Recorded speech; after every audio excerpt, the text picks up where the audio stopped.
안녕하십니까, 포대보살입니다. 포대보살님 혹시 평생 혼자 살아야 될 팔자가 있나요? 그런 분이 저희 법당에 오셨더라고요. 음, 자, 딱 앉았는데 이 갈대가 이렇게 흔들리는 모습 있잖아요. 그게 싹 스쳐가는 거예요. 그래서 내가 그걸 보고 참 마음이 쓸쓸하게 느껴집니다라는 말을 뱉었습니다. 그러니까는 그분이 이제 눈물에 살짝 나시면서 그분이 그렇게 얘기를 하시더라고요. 외롭습니다라고 얘기를 했습니다. 근데 중요한 거는 또 이제 포대보살이 또 한마디를 또 하게 됩니다. 제가 갔다 오셨네요 이야기를 합니다. 그때는 사주도 넣지를 않을 때였거든요. 갔다 오셨네요 그러니까 갔다 왔다 하더라고요. 어, 그래서 이제 그때 막 갔다 오셨네요 하고 제가 이제 볼펜을 들고 사주를 적었습니다. 아, 외롭더라고요. 역마살은 강한데 화개살도 강했습니다. 화객살은 음. 뭔가요?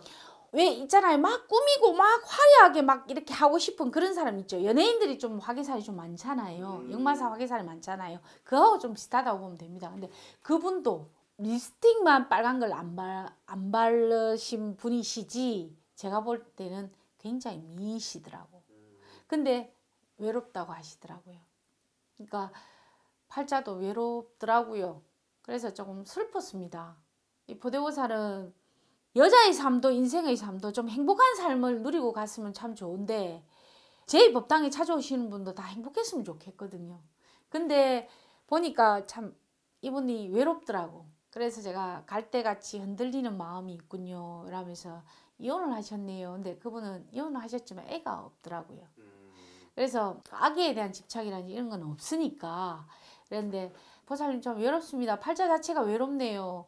인덕을 많이 사랑을 주고도 외로운 팔자십니다. 이러니까 그분이 눈물을 걸성걸성 거리시더라고요. 왜 저는 그럴까요? 그러더라고. 저는 사람들한테고 이렇게 주고 싶은 사랑을 주고 싶은 사람이 감정이 엄청 많고 이게 마음에는 사랑이 가득한데 저한테는 왜 외로움밖에 나머지가 남지 않을까요? 라는 생각을 참 많이 그 얘기를 하시더라고. 그러면서 이제 포대보살한테 남자를 넣었습니다. 남자를 넣었지요. 두 사람을 넣더라고요. 그래서 제가 이 사람은 이렇고 저 사람의 성향은 이렇다. 근데 지금 제가 볼 때는 이 사람하고 오히려 그분이 얘기하시는 거와 반대로 그 이분이 더 나중에는 그래도 외롭지만 서로 이제 이렇게 쭉 친구로서 걸어가는 길에는 더 좋을 것 같다고 제가 말씀을 드렸거든요. 그러니까 뭐 한 분을 넣은 게 아니고 그럼 두 두 분을. 사람을 넣더라고요. 역시나 아내야 다를까 역마살인과 화개살이 많더라고요. 외로운 사주는 어쩔 수 없더라고요. 제가 볼 때는. 저도 법당에 여자분이 찾아왔을 때 외로운 사주가 계시겠, 물론 주부들도 있고 사주를 보면 외로운 사주들이 있습니다. 그러면 그분들이 대부분 보면 전문직을 갖고 계시더라고요. 그래서 그나마 전문직을 갖고 계셔서 다행이라는 마음을 안도심을 하는 게 그만큼 외롭지만은 자기가 어떤 생활을 하는 부분이든지 이런 일을 하면서 많이 이렇게 릴렉스하는 그런 부분이 많기 때문에 오히려 다행이라는 생각을 많이 합니다. 근데 이분도 아니나 다를까 좀 전문직을 갖고 계시더라고. 자기가 자기 자영업을 하는 분이셨고 크게 돈에 대한 구애를 받고 지내시는 분 아니시라 그나마 다행이었습니다. 근데 남자분을 넣으셔가지고 어떤 분이 괜찮으시냐 친구로서 같이 이제 손잡고 가는 길에도 어떤 분이 자기를 많이 도와주시냐 이런 걸 물어보시더라고. 그래서 제가 이제 포대보살이 성향을 말씀을 드리고 이야기를 다 해드렸습니다. 그러니까 보살님 때로는 이 외로울 때 포대보살을 찾아와서 이야기를 나누는 것도 참 나의 외로움을 조금 덜 이렇게 이야기를 할 수 있어서 참 행복합니다라고 얘기를 하니까 참 제 가슴에 좀 뿌듯하더라고요. 제가 포대보살이 무당이라는 거를 떠나가지고 이분들이 오셔갖고 이야기를 인생의 이야기 길고 짧은 이야기를 해주실 때마다 공부도 공부지만 이분들의 삶을 제가 이해하고 또 이분들의 살아가는 외로움이 있지만 그 외로움을 가끔씩 저한테 얘기를 해줄 때 서로가 외롭지 말고 도닥여주는 그런 것도 있더라고요. 제가 그래서 이분한테는 제가 이야기를 그 얘기를 했습니다. 외롭지만 열심히 살다 보면 끝은 보이지 않겠느냐고. 외롭게 마음을 쓸쓸하게 먹지 말고 나와 더불어 주위 사람들을 한번 더 돌아보면 외로운 사람도 본인도 외롭지만 그 상대방도 외로운 사람이 많을 거니까 같이 손을 좀 잡고 같이 갔으면 좋겠다고 제가 말씀을 드렸습니다.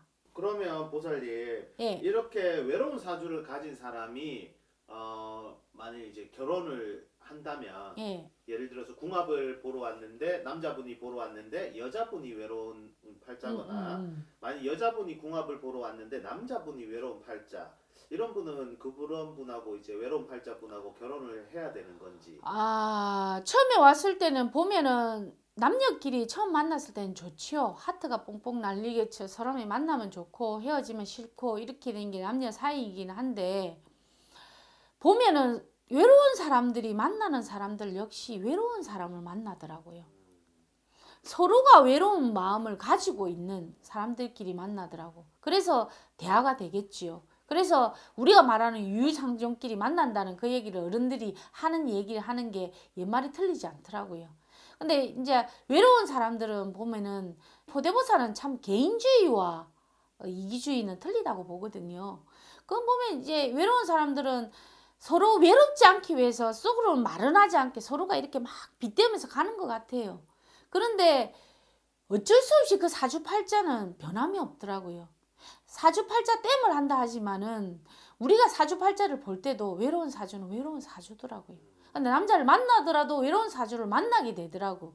그러면서 서로가 안 되는 부분은 안 만나게 서로가 깨지는 부분도 많고 또 부부끼리 만났지만 외로운 사주지만 이제 자식이 있기 때문에 서로가 서로를 노력하는 그러니까 부부끼리 꼭 이제 뭐 의리와 정으로 산다 하지요.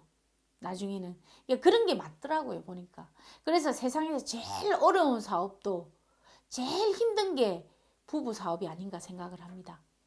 오늘은 이 포대보살이 외로운 사주에 대해서 말씀을 드렸는데 외로운 사주에 대한 손님이 오셔가지고 그에 대한 사례를 말씀을 드렸습니다. 다음에 더 좋은 이야기로 찾아뵙도록 하겠습니다. 감사합니다.